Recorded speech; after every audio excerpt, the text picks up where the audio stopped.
말씀을 가지고 성도의 삶의 우선순위라는 제목으로 말씀을 나누기를 원합니다. 자, 우리 좌우에 계신 분과 한번 인사하고 말씀을 들읍시다. 이렇게 한번 인사합시다. 성도는 말씀으로 충분합니다. 라고 한번 인사합시다.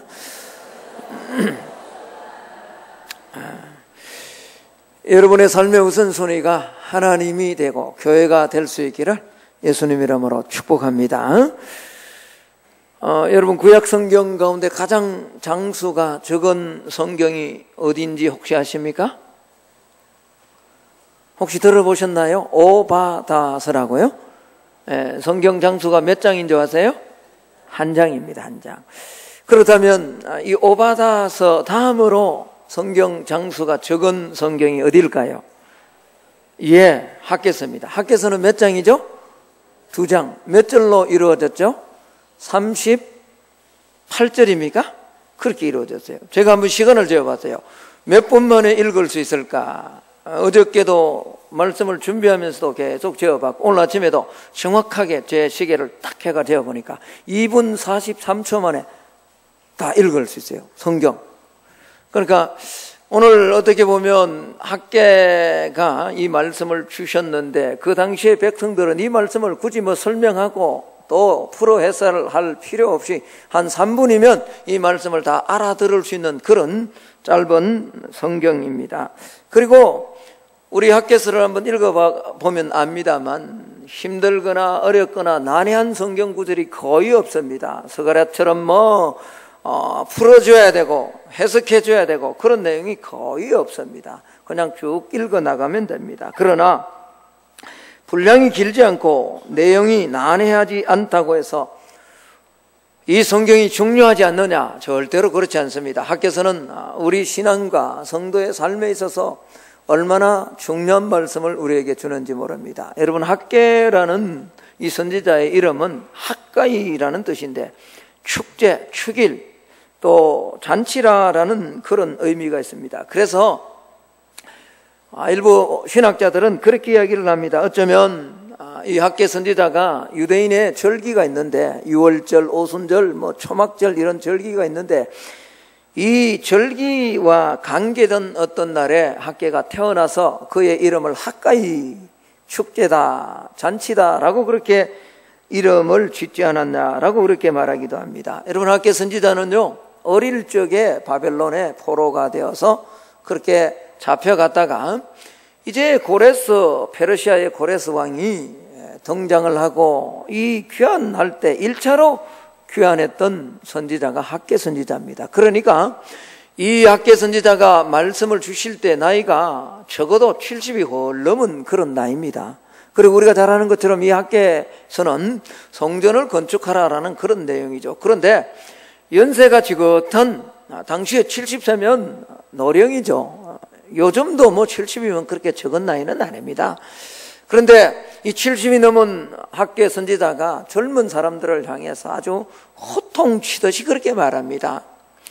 하나님의 성전을 건축하는 주체는 사실은 학개 선지자와 같은 연세가 많은 분들이 아니거든요.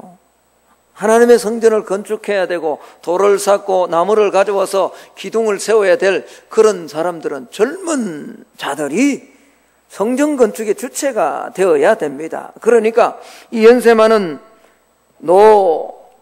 이 선지자가 젊은 자들을 향해서 아주 하나님의 말씀을 전하면서 호통을 치는 그런 내용으로 이 본문이 구성이 되어져 있습니다. 여러분, 우리가 학개서를 잘 이해하고 순종하기 위해서는 그 배경을 좀 알아야 되는데 학개서를 잘 이해하기 위해서는 에스라서를 공부를 해야 됩니다. 왜냐하니까 에스라서는 역사서거든요.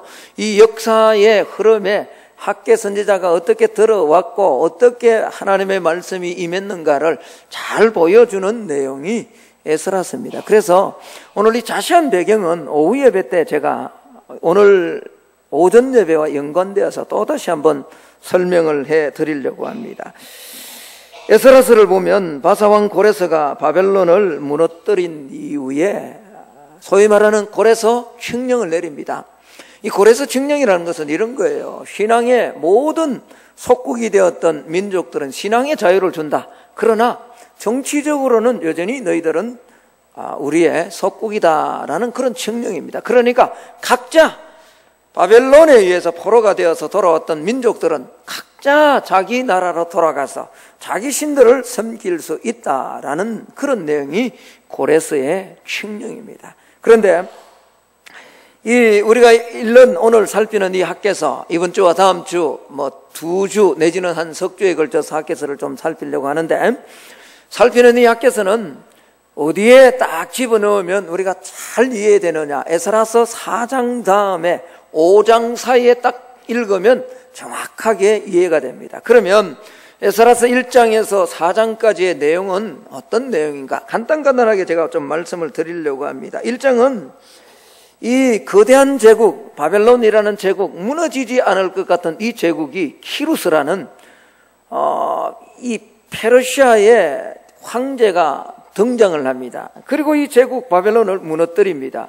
그리고는 조금 전에 제가 말씀드렸던 것처럼 이 고레스가 칙령을 내립니다. 그리고 2장에 보면 이 칙령으로 인해서 바벨론의 포로가 되었던 70년간 바벨론의 포로 생활을 하던 유대인들도 다 귀환을 합니다.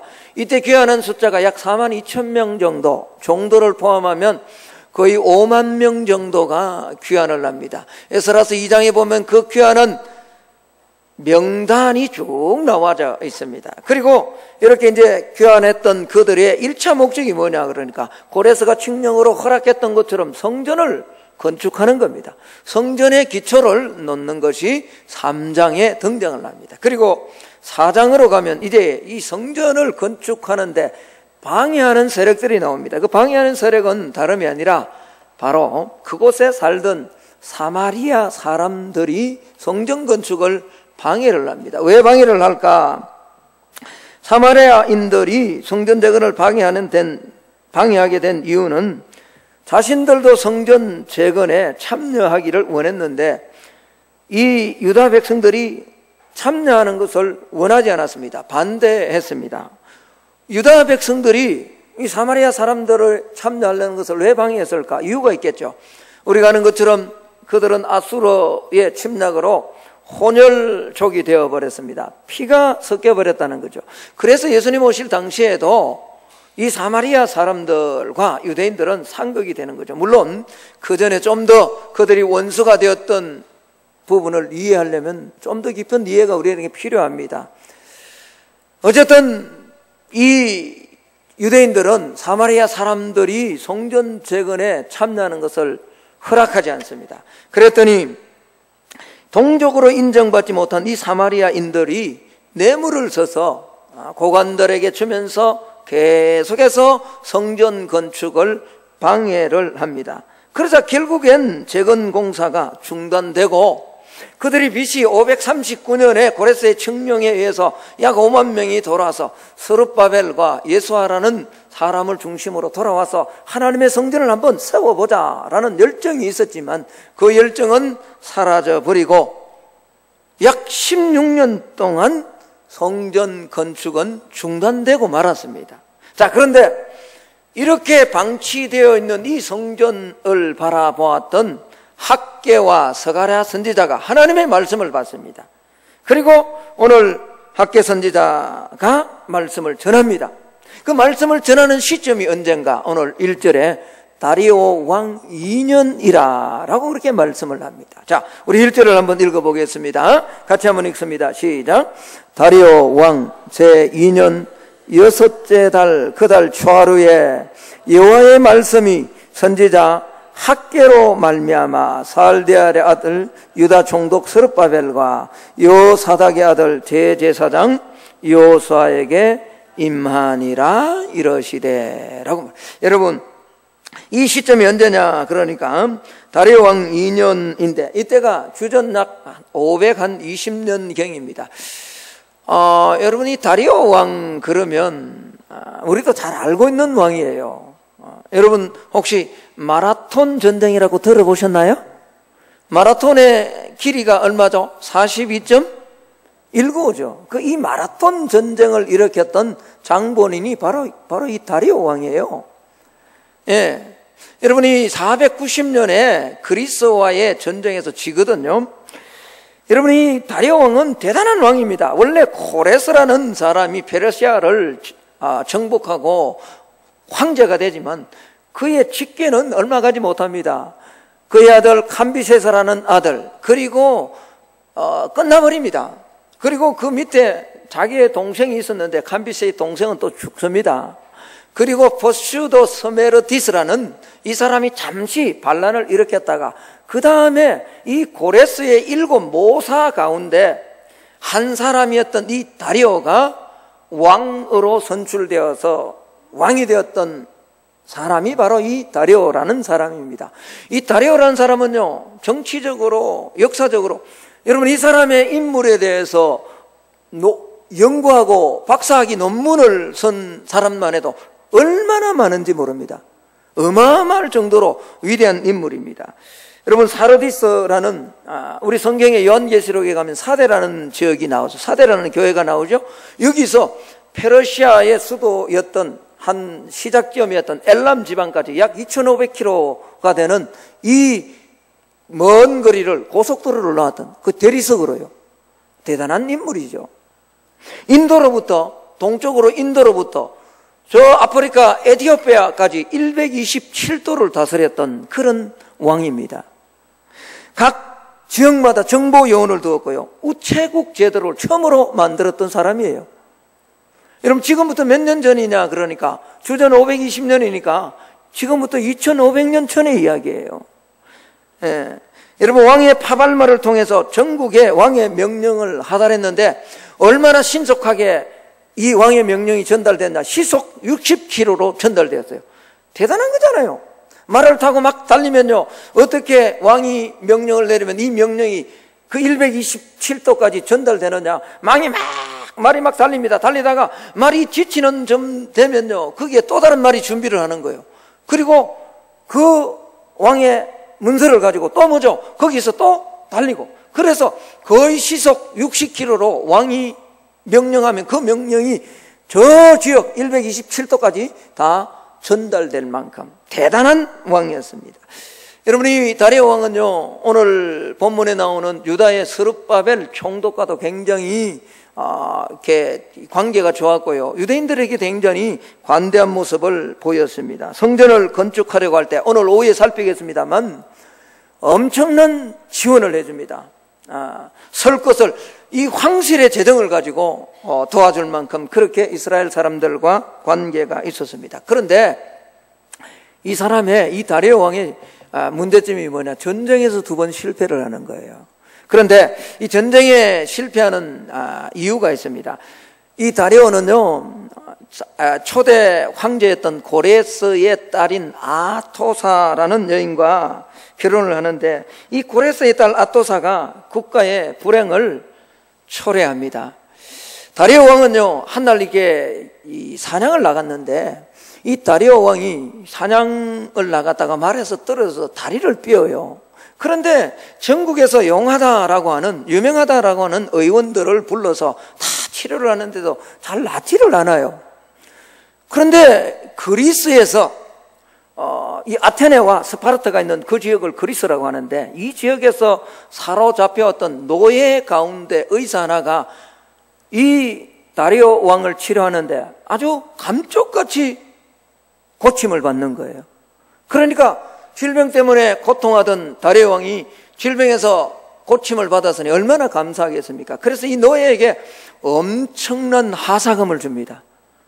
그러니까 이 노예가요, 이제 많은 물질을 받았고 또 이제 명예도 있고 하니까 자기 생각에 내가 고향으로 돌아가고 싶은 거예요. 어디? 그리스로. 그런데 이제 왕에게 다리오 왕이 이야기를 합니다. 내 고향으로 좀 돌아가고 싶다라고 이야기를 하니까 다리오 왕이 그렇게 이야기를 합니다. 아니 너같이 유능한 의사를 내가 어떻게 보내줄 수 있느냐. 넌 안 된다. 나와 같이 있어야 된다. 그러니까요, 이 노예 의사가 어떻게 하면 내가 내 고향으로 돌아갈까라고 궁리를 하다가 누굴 꿰기 시작하냐. 그러니까 이 다리오 왕의 부인인 아토사라는 왕후를 간지르기 시작하는 거죠. 어떻게 해요? 왕후가 정말 미모도 이쁘고 참 아름다운데 우리 그리스에 있는 거기에 있는 좋은 보석이나 반지 값비싼 옷을 입으면 정말 품이 있을 것 같다. 뭐 이런 식으로 자꾸 부추기는 거예요. 그래서 뭐죠? 다리오 왕으로 하여금 전쟁을 하게끔 정복해서 이 그리스를 정복할 수 있도록 전쟁을 하게끔 자꾸 부추기입니다. 그러니까 뭐죠? 이 이야기를 들었던 아토사가 다리오 왕에게 자꾸 이야기를 합니다. 어찌 당신같이 위대한 사람이 내 아버지가 준 이 땅, 이 영역에 만족하며 그렇게 지낼 수 있느냐. 남자가 말이야 태어났으면 한번 위험을 가지고 나가서 땅을 정복하고 그렇게 해야지. 그러니까 뭐죠? 처음에는 다리오 왕이 이 말 시원찮게 아무것도 아닌 것처럼 들었습니다. 그런데 계속 여자가 이야기하니까 여자들 조심하세요. 남자를 자꾸 간지르면 안 돼요. 그러니까 뭐죠? 이 다리오가 다시 생각하는 거예요. 왜? 힘도 있겠다. 권력도 있겠다. 군사도 있겠다. 그렇다. 한번 가보자. 그리고는 이제 전쟁에 나서는 거예요. 그런데 이게 문제예요. 여러분, 그는 계획을 세웁니다. 흑해를 지나서 보스포러스 해협, 말마라 해협을 지나 이오니아 지방, 이 그리스 전역을 정복하겠다라고 이렇게 계획을 세우고 첫 번째 목적을 어디다 두었냐? 저 흑해 북쪽에 있는 스키티아라는 족속을 목표로 삼았습니다. 그런데 이들과 전쟁을 하는데요, 이 스키티아 족속은 한번 고레스가 이 다리오 왕이 들어오는 군사를 이끌고 오는 모습을 보니까 아예 전쟁에서 이길 전혀 그런 상대가 안 되는 거예요. 그러니까 뭐죠? 이들은 도망치기 시작합니다. 싸우지 않고 계속 도망칩니다. 도망치는데 어떻게 해요? 이 우물이란 우물을 다 막아버립니다. 그리고 막 먹을 수 있는 것들은 다 초토화시켜버려요. 그러면서 도망가는데 어디까지 도망가느냐 그러니까 다뉴버 강이라고 혹시 들어보셨나요?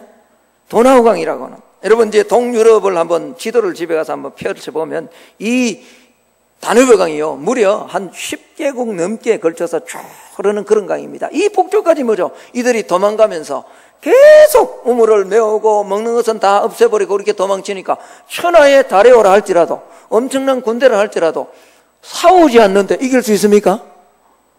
여러분, 중국의 병법 가운데 제일 마지막 병법이 36개라고 뭔지 아세요? 도망치는 거예요. 여러분, 싸워서 이기는 사람보다 정말 고수는요 싸우지 않고 이기는 자거든요. 그러니까 결국은 뭐죠? 이 다리오 왕이 이 전쟁에서 실패합니다. 풍토병, 향수병, 거의 군사가 데려갔던 군사의 절반 이상이 한 번 싸워보지도 못하고 그냥 죽어나간 채 그는 다시 들어옵니다. 그리고 이제 이 전쟁에서 왕의 최면이 다 깎여버렸잖아요. 그러니까 이 최면도 세우고 다시 한번 그리스를 정복해야 돼, 복수해야 되겠다 하고 이제는 북쪽이 아니라 남쪽으로 그리스 본토를 겨냥합니다. 그리고 그들이 갔던 곳이 어디냐 그러니까 이 마라톤이라는 평원입니다. 평원.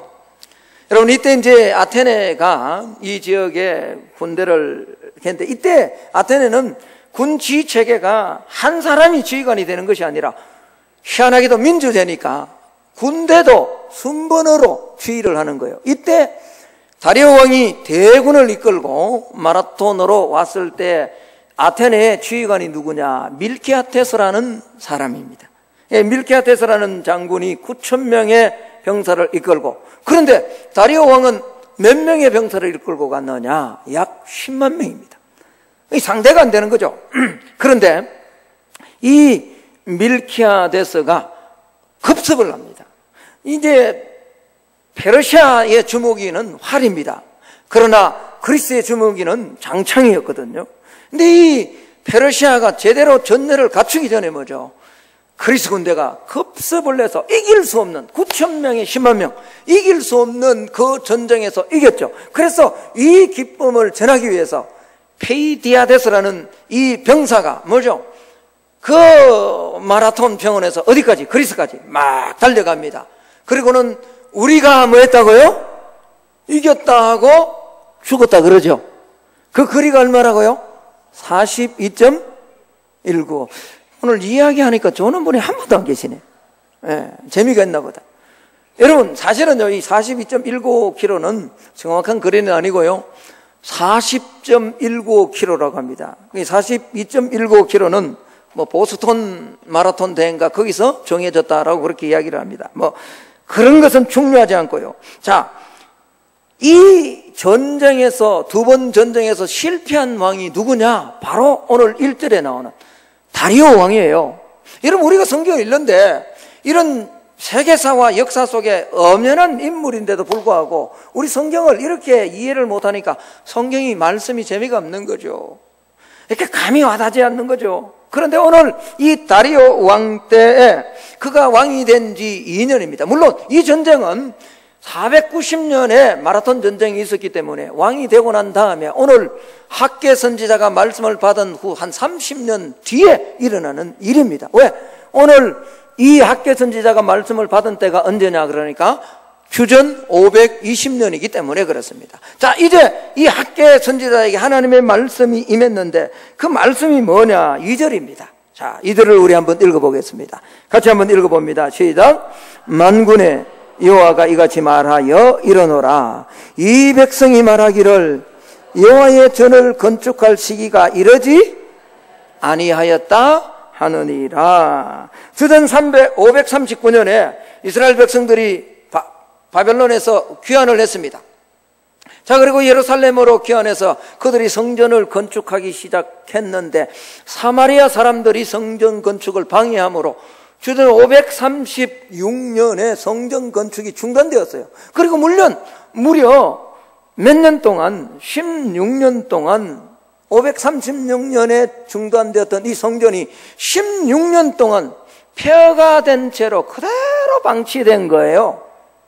그런데 하나님의 사람 학개가 와서 한번 봐봐라. 이 성전이 이런데 어떻게 이걸 그냥 두냐라는 거죠. 그랬더니 유대인들이, 이스라엘 백성들이 하는 말이 아직 성전을 건축할 뭐가 아니라고요? 때가 아니라라는 거죠. 때가 아니다. 여러분, 백성들의 이 말은요, 정말 시기적으로 합당하지 못한 것이 아니라 정말 성전을 건축할 시기가 아닌 것이 아니라 이 말은 핑계일 뿐입니다. 4절을 한번 볼까요? 이렇게 말합니다. 4절 같이 한번 읽어봅니다. 시작. 이 성전이 황폐하였거늘 너희가 이때 판벽한 집에 거주하는 것이 옳으냐. 이게 무슨 말입니까?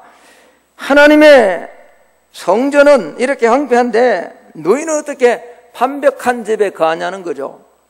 여러분, 이 판벽하다라는 말, 사판이란 말은요, 벽과 지붕에 각종 장식을 한 화려하고 안락한 저택을 말합니다. 물론 이 당시에 무슨 화려하고 안락한 저택이 있었겠습니까? 판자로 얼기설기한 그런 집일 수도 있습니다. 어쨌든 하나님의 성전은 지금 황폐한데 자기들은 그나마 하나님의 성전과는 비교할 수 없는 그런 곳에서 지내고 있다라는 거죠. 여러분, 백성들은 처음 성전을 건축할 때의 마음은 다 사라져버리고요, 성전을 건축하는 일을 중단하고 있었습니다. 그들은 자신들이 직면한 경제적 어려움을 핑계 삼아서 우리의 궁핍함 때문에 성전을 다시 건축을 이어나갈 그런 힘이 없다라고 그들은 오늘 하나님 앞에 그렇게 핑계를 하고 있었던 거죠. 그러나 그들이 성전 재건에 착수할 수 없었던 이유는요, 환경적인 이유가 아니었습니다. 경제적인 이유가 아니었습니다. 여러분, 그들이 하나님의 성전을 재건하는 일에 함께 하지 못했던 것, 그 일에 착수하지 못했던 이유는 뭔지 아세요? 하나님에 대한 무관심 때문에 그랬어요. 하나님에 대한 무관심. 그래서 하나님은 이 유대인들을 향하여 두 번이나 그렇게 말씀을 합니다. 너희는 너희 행위를 살피라고요. 5절을 보십시오. 제가 한번 읽어봅니다. 그러므로 이제 만군의 여호와가 이같이 말하노니 너희는 뭐라고요? 너희의 행위를 뭐하라고요? 여러분, 7절 말씀을 다시 한번 봅시다. 같이 한번 읽어봅니다. 7절입니다. 시작. 만군의 여호와가 말하노니 너희는 자기의 행위를 뭐하라고요? 너희 행위를 한번 살펴보라는 거죠. 너희는 너희 집에 그렇게 하나님의 성전은 피가 새고 하나님의 성전은 지금 냄새가 나고 하나님의 성전은 이런데 너희는 어떤 집에서 사냐는 거죠. 너가 만약 너희 집이라면 이런 모양으로 이 모습으로 너희들이 그냥 두겠냐는 거죠. 한번 너희 행위를 한번 살펴보라는 거예요. 도대체 너희들이 정말로 경제적으로 궁핍해서 그런지 아니면 정말 할 힘이 없어서 그런지 너희들이 한번 살펴보라는 거예요. 여러분 6절 말씀에는요, 이 개인적인 안일만을 추구하고 신앙적인 나태에 빠져있는 이스라엘 백성들의 모습을 이렇게 소개를 합니다. 6절을 한번 보십시오. 너희가 많이 뿌릴지라도 수확이 적으며 먹을지라도 배부르지 못하며 마실지라도 흡족하지 못하며 입어도 따뜻하지 못하며 일꾼이 삭설 받아도 그것을 구멍 뚫어진 어디에 넣는 것과 같다고요? 여러분 구멍 뚫어진 전대가 뭐예요? 지갑이 샌다는 거예요. 열심히 했는데 지갑이 다 새나간다는 거죠. 열심히 일해도 들어오는 것이 없고 열심히 농사를 지어봐도 소득이 없어요. 사업은 한다고 하는 것 같은데 다 엄한 놈이 다 가져가요. 예? 혹 먹을 것이 있어서 마음껏 먹어봤는데도 만족함이 없어요. 배부르지가 않아요. 아무리 물을 많이 마셔도 갈증이 해결되지 않는 거죠. 그들의 삶은 그렇게 고달프고 공허했습니다. 여러분 왜 그럴까요? 중요한 거예요. 이스라엘 백성들이 이러한 상황에 놓이게 된 이유를 오늘 우리는 잘 진단해야 됩니다. 여러분 이스라엘 백성들은 당시에 지금 거꾸로 생각하고 있었어요. 반대로 생각하고 있었어요. 그들은 경제적으로 어렵기 때문에 성전을 건축할 수 없다라고 말하고 있지만 하나님의 생각은 그게 아니에요. 너희들이 경제적으로 어렵기 때문에 성전을 건축하지 못하는 것이 아니라 전을 건축하지 않고 하나님의 일에 관심을 두지 않기 때문에 너희들이 지금 삶이 어렵다는 거예요. 하나님의 생각과 유대인들의 이스라엘 백성들의 생각이 다른 거예요. 그동안 이스라엘 백성들은 이 당시에 비가 오지 않아서 가뭄이 들었습니다. 여러분 가뭄이 드는 것은 자연적으로 가뭄이 들 수도 있습니다. 그러나 성경은 열왕기상에서 분명히 말씀을 합니다. 하나님께서 언약의 백성들에게 언약의 자손들이 언약의 말씀을 제대로 지키지 않고 하나님의 말씀을 순종하지 않으면 징계로 반드시 가뭄을 먼저 보낼 것이다. 그래도 듣지 않으면 연병을 보낼 것이다.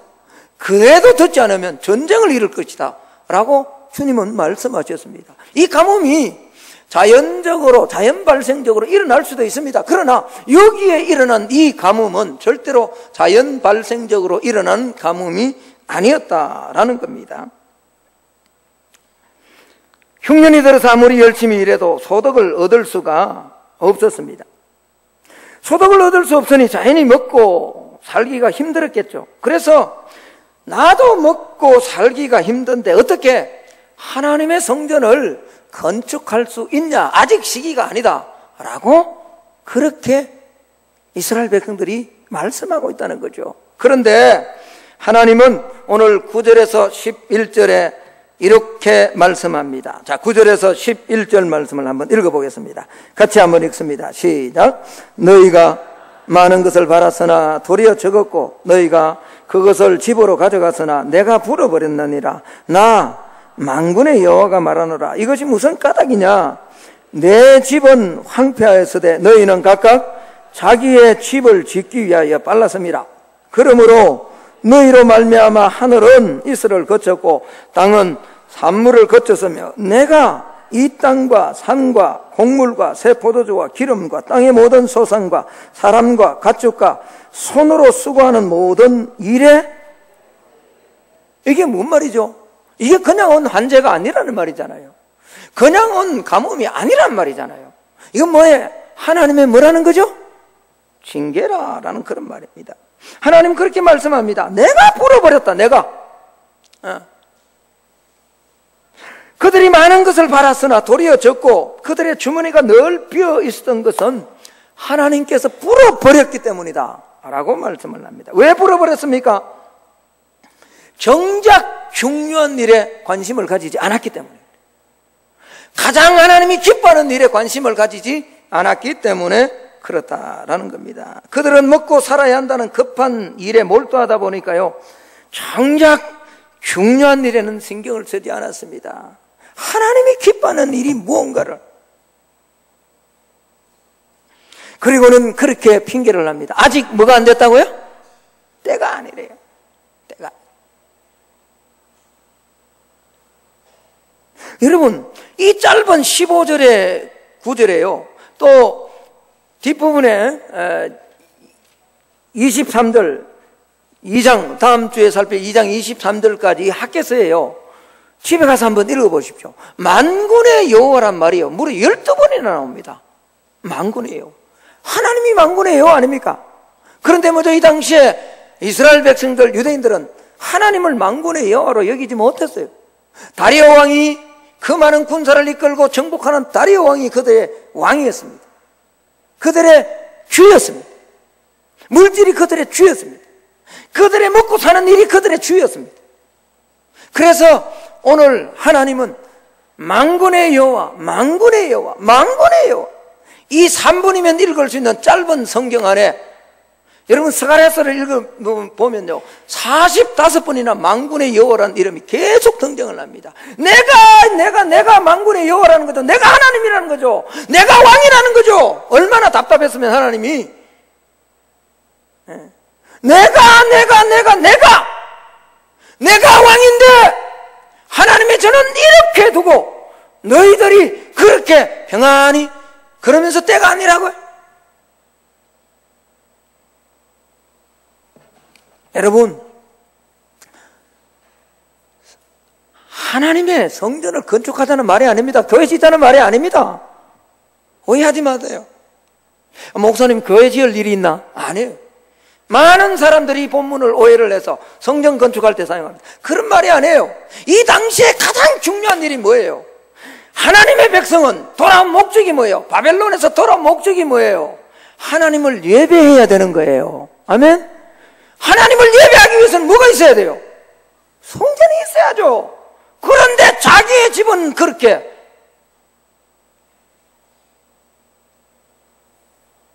그러면서 뭐죠? 하나님의 일에는 관심이 없대요. 온갖 것 다 하면서요, 주를 위해서 좀 헌신하자 그러면 헌신하지 못해요. 이게 하나님의 마음이에요. 오늘 여러분, 우리가 분명히 기억해야 될 것이 있습니다. 오늘 당장 내가 해야 될 일이 있어요. 급한 일이 있어요. 그러나 그것보다 더 먼저 해야 될 일은 한번 더 합시다. 급한 것보다 중요한 일을 합시다. 아멘? 이번 한 주간요, 여러분, 제가 오늘도 보니까 마침 이 또 본문의 말씀하고 교회 지하에 가니까 물이 막 새고요, 고쳐야 될 일이 많아요. 아이, 교회를 이렇게 놔두고 도대체 여러분들이 만약 저 밑에 가서 한번, 제가 막 눈물이 나요. 하나님의 마음이 울분이다. 그러면서 좀 헌신합시다. 그러면 아직 아니래요. 아직 아니래요. 할 일이 천지인데 내 자녀 대학도 뭐도 보내야 되고 뭐도 보내야 돼요. 맞아요. 그러나 중요한 것부터 먼저 하셔야 됩니다. 아멘?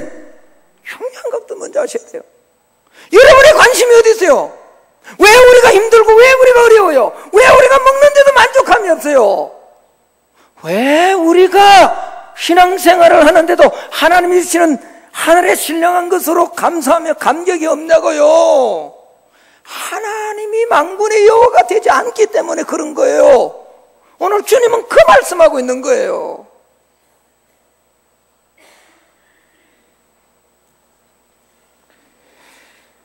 물론요, 저와 여러분이 삶을 살아가며 때로는 급한 것이 중요한 것일 수도 있습니다. 그러나 급하면서도 중요한 일은 그렇지 많지 않습니다. 우리는 급한 것과 중요한 것 중에서 반드시 선택을 해야 됩니다. 대부분은 중요한 것보다 급한 일을 먼저 합니다. 급한 불부터 끄자라고 하죠. 그러나 오늘 말씀을 통해서 우리가 알 수 있는 것처럼 급한 것이 먼저가 아니라, 내일이 먼저가 아니라 하나님의 일에 우선순위를 두는 여러분이 되기를 주의 이름으로 축복합니다. 하나님도 그렇고 목회자인 저도 그렇고 여러분이 사업이, 자녀가, 삶이 잘 되기를 하나님은, 저도 새벽마다 그렇게 기도합니다. 그런데 하나님의 교회를 그렇게 관심을 두지 않는데, 하나님이 이래 내 영혼에 그렇게 관심을 두지 않는데, 그러면서 복을 달라고 할 때는 아멘 하고요. 아니요, 아니란 말이에요.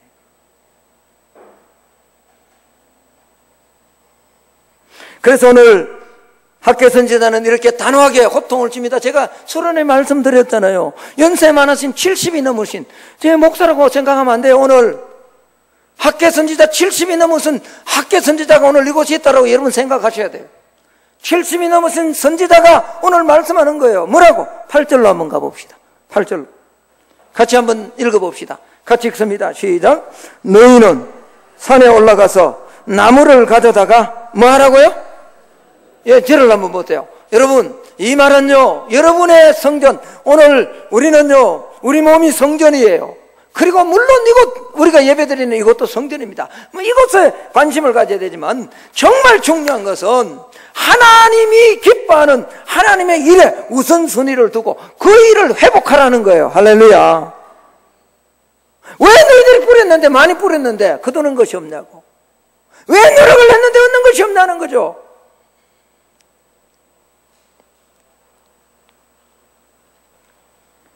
팔 절을 제가 다시 한번 읽습니다. 읽고 말씀을 마칠까 합니다. 너희는 산에 올라가서 나무를 가져다가 성전을 건축하라. 그리하면 내가 그것으로 말미암아 뭐하고? 기뻐하고 또 뭐 한다고요? 영광을 얻으리라. 누가 말하였다고요? 만군의 여호와가 말하였느니라. 네. 여러분,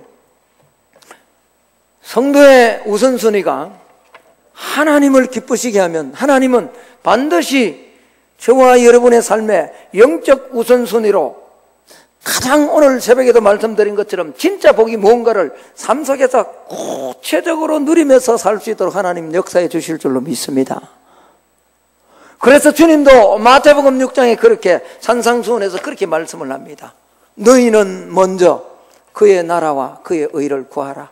그리하면 이 모든 것을 너희에게 다하여 주시리라. 자기 집을 건축하는데 자기 일을 하는 데는 그렇게 빠르면서 오늘 하나님의 성전이 어떻게 됐는데 전혀 감동이 없어요. 자, 이렇게 외쳤던, 호통치듯 외치는 이 선지자, 노선지자 학계의 말씀을 듣고 이제 11절부터 15절까지는 건축하는 이야기가 나옵니다. 이 부분은 다음 시간에, 다음 주에 좀 말씀을 전하겠습니다. 그런데 여러분 기억하셔야 됩니다. 이 성전에 하나가 되어 건축하는 사람들이 누가 동참하느냐? 성령의 감동을 받은 사람만이 이 일에 동참하더라라는 겁니다. 여러분, 오늘 말씀에 여러분의 마음에 감동이 있기를 주의 이름으로 축복합니다. 하나님의 감동이 없는 자는 아무리 하나님의 말씀이 전해져도 하나님의 성전과 하나님의 교회와 하나님의 나라와 하나님의 일에 우선순위를 둘 수 없습니다. 그러나 성령의 감동이 있는 자는 교회를 위해서 기도합니다. 아멘. 교회를 위해 헌신합니다. 내 한 끼 외식을 안 하더라도 내가 작은 힘이나마 교회를 위해서 세워야 되고 고쳐야 될 부분을 위해서 헌신할 수 있는 겁니다. 누가요? 성령의 감동을 받은 자만이 그렇게 할 수 있습니다. 그렇지 않는 자는 절대로 이 일에 동참할 수 없는 겁니다.